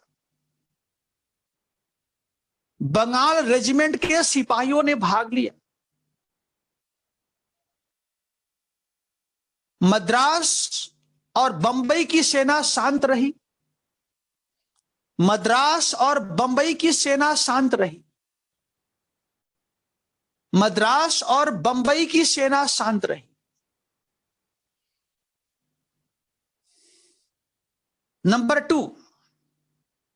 नंबर टू, यदि यह सिपाही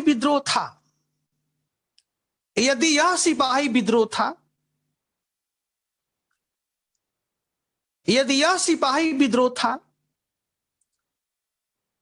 तो इस विद्रोह का नेता कोई सैनिक क्यों नहीं बना? कोई सैनिक क्यों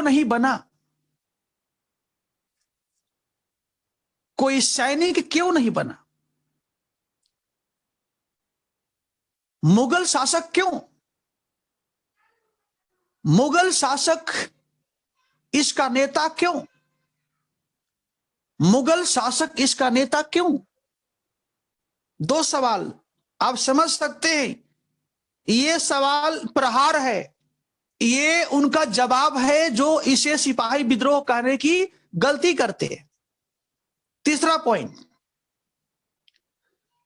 यदि यह सिपाही विद्रोह था,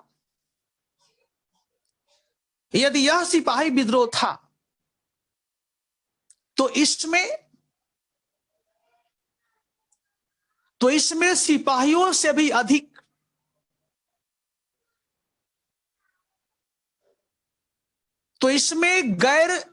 सिपाहियों से भी अधिक गैर सैनिक वर्ग, गैर सैनिक वर्ग, गैर सैनिक वर्गों की भागीदारी क्यों?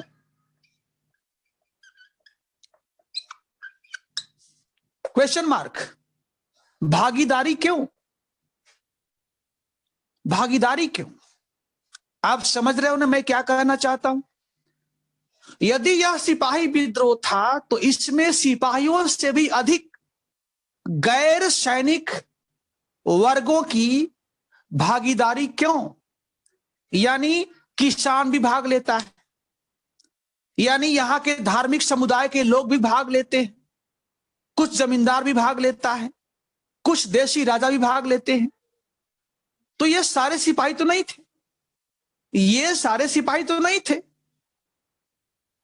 ठीक है, नेक्स्ट विद्या लिखो अभी। नेक्स्ट, यदि यह सिपाही विद्रोह था, यदि यह सिपाही विद्रोह था तो इंग्लैंड का प्रसिद्ध राजनेता, इंग्लैंड का प्रसिद्ध राजनेता बेंजामिन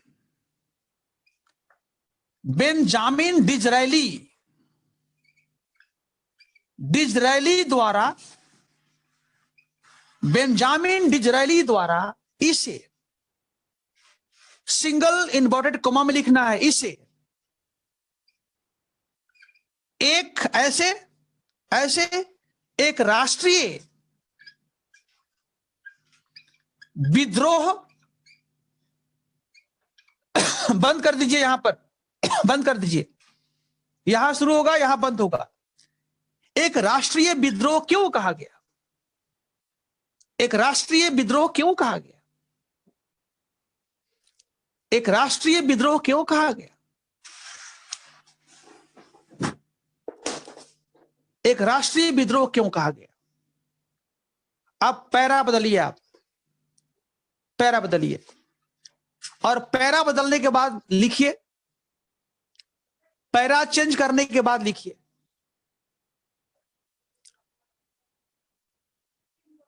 विद्रोह के समय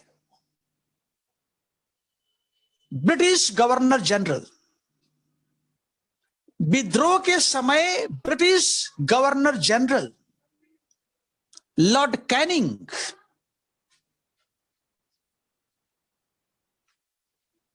British governor general Lord Canning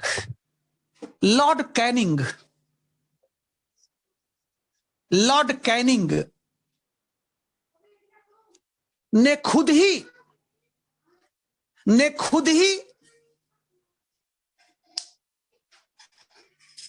इस सच्चाई को स्वीकार किया, खुद ही इस सच्चाई को स्वीकार किया। इस बात को लिखना है आपको, देखो ऐसे सिंगल इन्वर्टेड कॉमा में लिखना है, सिंगल इन्वर्टेड कॉमा में लिखना है, ठीक है, क्योंकि यह कैनिंग का कथन है। जो मैं बोलने जा रहा हूं यह कैनिंग का क्या स्टेटमेंट है, उसका स्टेटमेंट है। लिखिए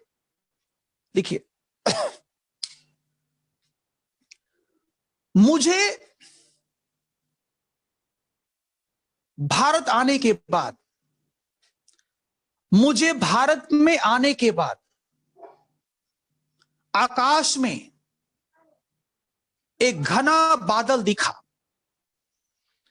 मुझे भारत में आने के बाद आकाश में एक घना बादल दिखा, एक घना बादल दिखा, और ऐसा प्रतीत हुआ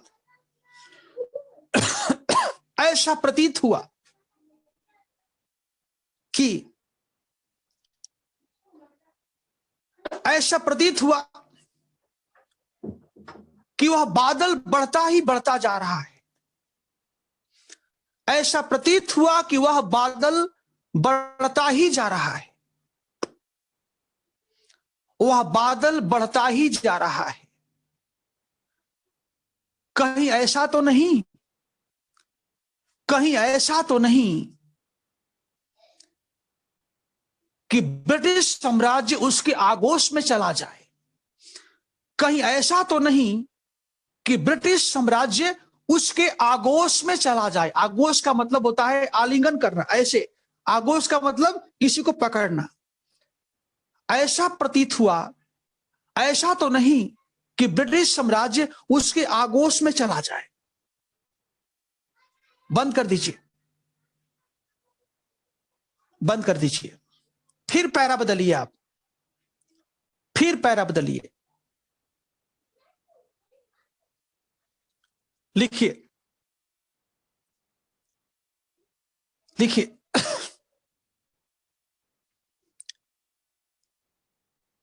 1750 से लेकर 1750 से, ऐसे लिखिएगा, 1750 से 1750 से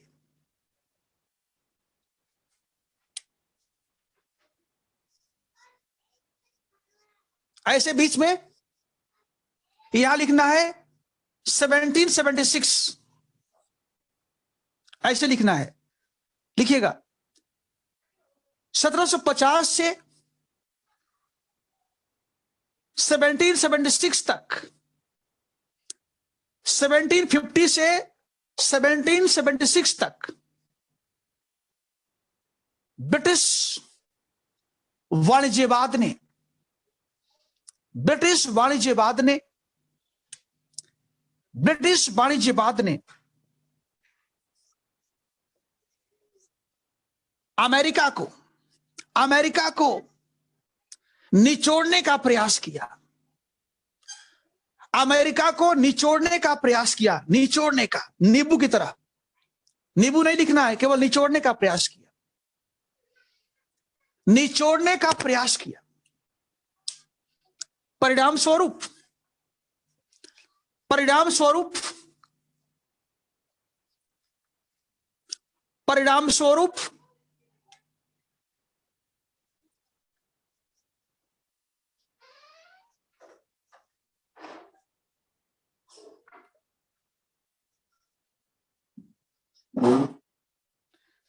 फिलाडेल्फिया कांग्रेस के द्वारा, फिलाडेल्फिया कांग्रेस के द्वारा जुलाई 1776 में, जुलाई 1776 में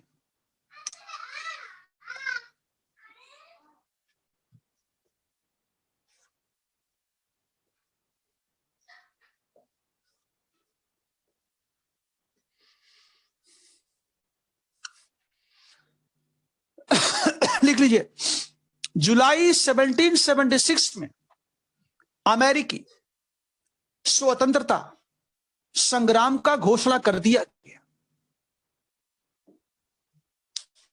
कर दिया गया। Full stop. भारत में 1857 का विद्रोह भी, 1857 का विद्रोह भी आकस्मिक नहीं था, आकस्मिक नहीं था, आकस्मिक नहीं, ऐसे था नहीं, आकस्मिक नहीं, बल्कि पिछले 100 सालों में, ऐसे लिखना है, बल्कि पिछले 100 वर्षों में, ऐसे करके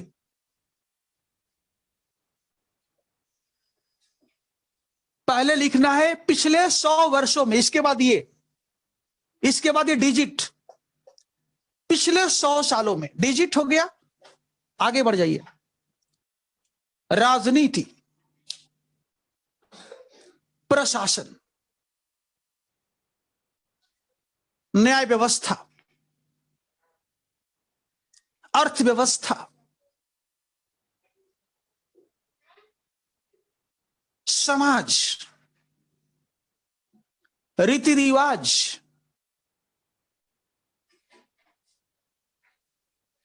धर्म इत्यादि क्षेत्रों में साम्राज्यवादी सरकार के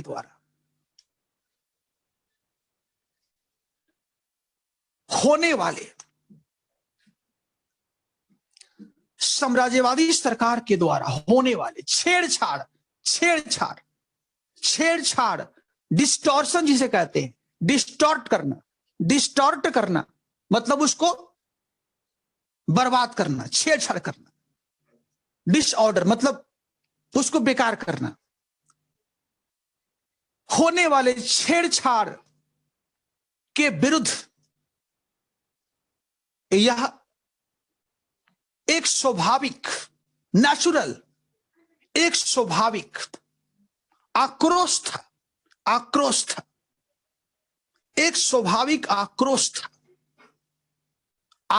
था। डैश भारत में ब्रिटिश साम्राज्य का उन्मूलन, सिंगल इन्वर्टेड कॉमा में डैश, इसके बाद ये बात उसको डाल देना है सिंगल इन्वर्टेड कॉमा में, भारत में ब्रिटिश साम्राज्य का उन्मूलन, फुल स्टॉप। इसका मतलब कि हम आज क्लास को वहां आकर के रोक दिए जहां से हमारा पॉइंट बनेगा नंबर 1 राजनीतिक, नंबर 2 प्रशासनिक, नंबर 3 न्यायिक, नंबर 4 सैनिक, नंबर 5 आर्थिक, नंबर 6 सामाजिक, नंबर 7 सांस्कृतिक, और ये सारा कारण जाएगा कल के लिए। इसलिए आकर के हम यहां पर रोक दिए कि आज आपको हम एक संकेत दे दिए कि यह महाविद्रोह आकस्मिक नहीं था। 100 साल में जो बदलाव हुआ है उसके खिलाफ आक्रोश था। तो भैया बदलाव क्या हुआ है, बदलाव हुआ क्या है और कहां हुआ है? तो लो, ये पहला हो गया राजनीतिक, दूसरा हो गया प्रशासनिक, तीसरा हो गया न्यायिक। तो चलिए बच्चों, आज का मेरा सेवा यहीं पर समाप्त होता है। और प्लीज सर, इंग्लिश को सही करने के लिए आप लोग इतना जल्दी लिखते हो ना कि स्क्रीन से हट जाता है, मैं पूरा पढ़ नहीं पाता। ठीक है, चैटिंग के लिए जो है आप जो लिखते हो तो मैं पढ़ता हूं तब तक स्क्रीन से हट जाता है। ठीक है, तो चलिए बच्चों, मेरे ओर से बहुत बहुत धन्यवाद आप सभी को कि आप सभी कष्ट करते हो इस ठंडी में सुनने के लिए। ठीक है, तो चलिए हम लोग फिर कल मिलते हैं और लगातार प्रयास करते रहिए बच्चों। और ध्यान रखना, अपने दिमाग में हमेशा रखना है कि हमें परीक्षा को पास करना है। देखो, जो सोच हमारा है ना, सोच वही हमें सफल बनाती है और वही हमें असफल बनाती है। यदि यहां बैठ गया कि हमें पास करना है, कोई रोक नहीं सकता है। और जब तुम्हारे मन में ही संदेह है पास करेंगे, फेल करेंगे, पास करेंगे, तो निश्चित फेल। चलो, गॉड ब्लेस यू, मिलते हैं हम लोग। Okay, thank you.